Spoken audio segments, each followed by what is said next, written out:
Ejercicio 1. Una curva de radio de 300 metros ubicada en el vértice conformada por el siguiente alineamiento se pide. Coordenadas cartesianas de los puntos de progresiva entera cada 10 metros y puntos singulares de la curva si P30 tiene 6.000, 7.500. Coordenadas polares de los puntos de progresiva entera cada 10 metros y de los puntos singulares de la curva. Coordenadas cartesianas y de los puntos situados a 23 metros hasta el punto de salida de la curva.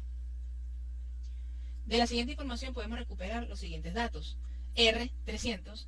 P30 con estas coordenadas, el azimut que va de P20 a P30, el azimut que va de P10 a P20, la distancia entre P10 y P20, la distancia entre P20 y P30 y la secuencia de nuestro alineamiento. Con eso podemos ir formando parte de nuestros datos para formar nuestro alineamiento. Una de las características importantes de estos ejercicios es tener en cuenta muchos conceptos básicos de topografía, como por ejemplo, para saber la deflexión de nuestro ángulo, tenemos que restar el 60 grados, 15 minutos, 18 segundos, con la proyección de nuestro ángulo de 40 para poder obtener la deflexión de la misma. Podemos irnos a las fórmulas y con una simple triangulación podemos encontrar parte de los elementos de nuestra curva. Si planteamos bien nuestro triángulo rectángulo, podemos hallar M, CL, T,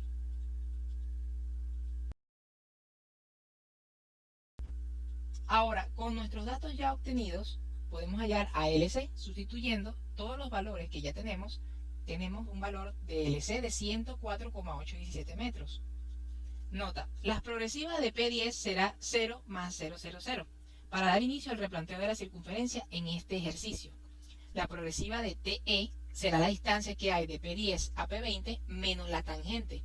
Si ha habido alguna duda hasta ahora con este video, puedes retrocederlo, ponerle pausa y verificar en tus ecuaciones todas y cada uno de los resultados que están aquí. Si no, puedes dejarlo en la caja de comentarios. Una vez obtenida la diferencia de la distancia y la tangente, podemos obtener nuestra progresiva y debemos escribirla en el formato que es. Teniendo en cuenta nuestro alineamiento y con conceptos básicos topográficos, podemos trasladar las coordenadas del punto P30 a P20 para luego trasladarla de P20 a la tangente de entrada y así proceder con nuestro replanteo de nuestra curva. En este caso, sustituyendo en las fórmulas con el barrido adecuado, obtenemos la coordenada norte. Y para la este, con nuestro barrido adecuado, obtenemos la siguiente coordenada, dando así el siguiente resultado. Para hallar la coordenada norte y este de TE, aplicamos la misma metodología, teniendo en cuenta nuestro barrido de nuestro azimut, que va desde el norte hasta acá. Podemos sustituir la siguiente fórmula, que ya tenemos que tener en cuenta por conceptos topográficos, para obtener las coordenadas norte y este de la tangente de entrada. Recopilando los datos y los resultados, tenemos los siguientes. Ahora procedemos a buscar las progresivas de los puntos característicos dentro de la curva. La progresiva CC sería la progresiva TE más LC entre 2. La progresiva de TS sería la progresiva de TE más LC. Obtenido el norte y el este de la tangente de entrada, procedemos a replantear de izquierda a derecha nuestra curva, utilizando el sistema arco-grado. Para fines de este ejercicio se pidió que a cada 10 metros fuese el replanteo, o sea que va a haber una distancia acumulativa de 10 de la tangente de entrada al primer punto 10, de la tangente de entrada al segundo punto 20, de la tangente de entrada al tercer punto 30 y así sucesivamente. Podemos tomar un ejemplo básico y decir que la diferencia entre un punto sobre la curva y TE fijo es igual a LS. Para este ejemplo tomamos el punto 1 y la diferencia entre ellos nos da 10 metros. Luego de eso sustituimos en nuestra ecuación y obtenemos un ángulo de 1 grado, 54 minutos, 36 segundos. Para hallar el phi de nuestra primera coordenada que necesitamos aquí, sería ese ángulo entre 2. Con la cuerda, en esta ecuación, y sustituyendo los valores correspondientes, tenemos una distancia de 10. Los valores obtenidos los tenemos aquí. Ahora, con esos valores procedemos a calcular X y Y, obteniendo así estos valores. Es importante recalcar que si necesitamos otro punto de nuestra curva, podemos regresar al video y hacerlo de manera acumulativa, como en la tabla que se va a mostrar a continuación más adelante. Ahora, ya que tenemos cuerda, phi, X y Y, podemos calcular norte y este. En este caso necesitamos esta ecuación. Pero ¿qué pasa? Necesitamos el azimut. Ese azimut va comprendido desde el ángulo del barrido que va del norte hasta el alineamiento que estamos viendo desde TE hasta el punto P20. A este azimut le sumamos nuestro phi y sustituimos la ecuación.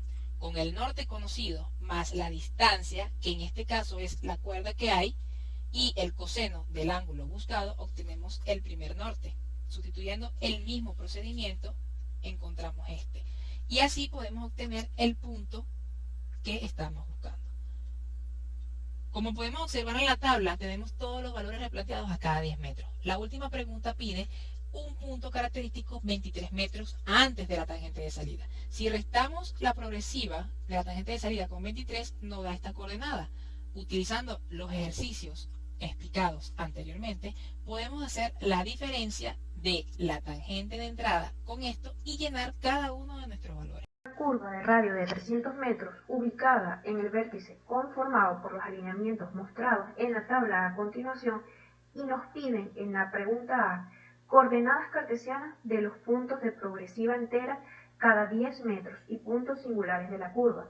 Como podemos observar en la lámina que se muestra a continuación, en primera instancia es necesario determinar los delta norte y delta este como la resta de las coordenadas norte y este de los puntos 20 y 10, como podemos visualizar, para así lograr calcular el arco tangente del ángulo entre delta norte y delta este.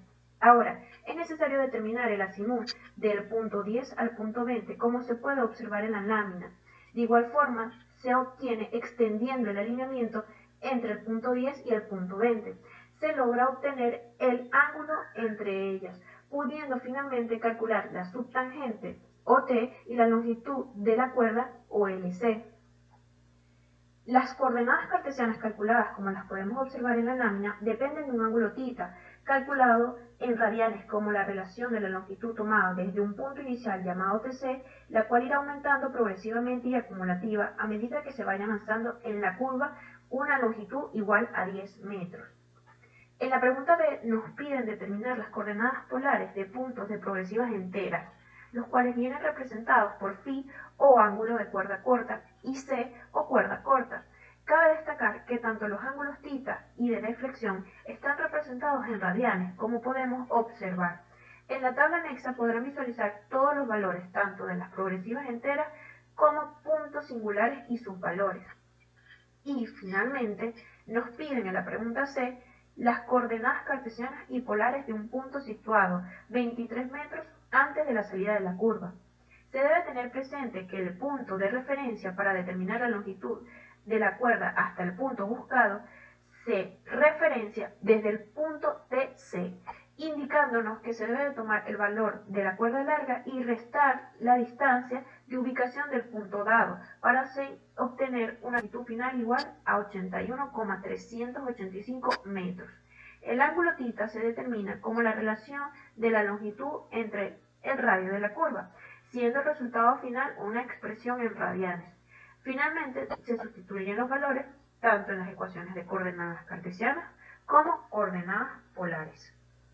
De dos curvas consecutivas circulares de radio R51 y R52 respectivamente, ubicados en el alineamiento dado en la siguiente tabla. Graficando los puntos, tenemos el siguiente alineamiento, el cual está conformado por dos curvas circulares simples consecutivas que giran hacia el mismo sentido. Aplicando trigonometría, podemos determinar los ángulos de cada segmento de alineamiento mediante el arco tangente de las diferencias de los nortes entre la diferencia de los estes respectivamente. Con estos valores de ángulos calculados podemos determinar nuestros ángulos de deflexión. El ángulo de deflexión 1 va a ser igual a la sumatoria del ángulo alfa más el ángulo beta, y el ángulo de deflexión 2 es igual a la diferencia entre el ángulo beta y el ángulo gamma. Longitud entre curvas. La longitud entre curvas va a ser igual a la distancia que hay desde el punto 51 hasta el punto 52 menos la diferencia de la tangente total de la curva 1 menos la diferencia de la tangente total de la curva 2. La distancia que hay entre el punto 51 y 52 es igual a la raíz cuadrada de la diferencia de los nortes al cuadrado más la diferencia de los estes al cuadrado. Esta distancia es de 252 con 247 metros. La tangente total 1, por fórmula sabemos que es el radio de la curva 51 por la tangente de su ángulo entre 2. Esta tangente es de 136 con 391 metros. Respectivamente, aplicamos la misma fórmula para la tangente total en la curva 2 con el radio 52 y delta 2. Esto nos daría 52.113 metros. Por lo tanto, haciendo las respectivas restas, la distancia libre entre la salida y entrada de ambas curvas es de 62.743 metros. Conocemos una progresiva que es la de la entrada de la curva 51, la cual es de 1500 metros. A partir de este punto vamos a determinar las progresivas características siguientes. Primero, determinamos la longitud de cuerda de cada curva, tanto de la curva 51 como de la curva 52.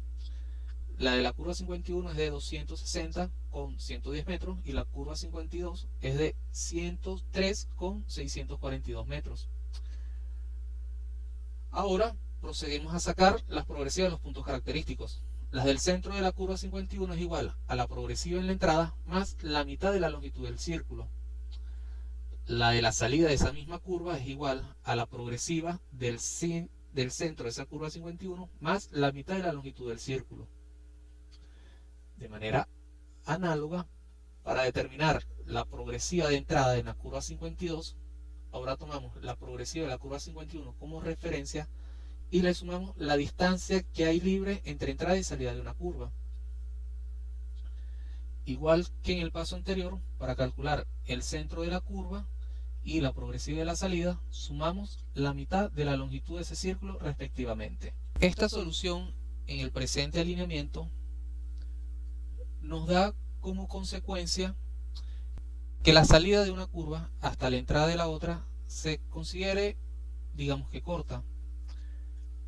Habría que ver si la topografía nos permitiría simplificar esto y en vez de realizar dos curvas, unir este alineamiento, sacar un solo vértice y trazar una sola curva.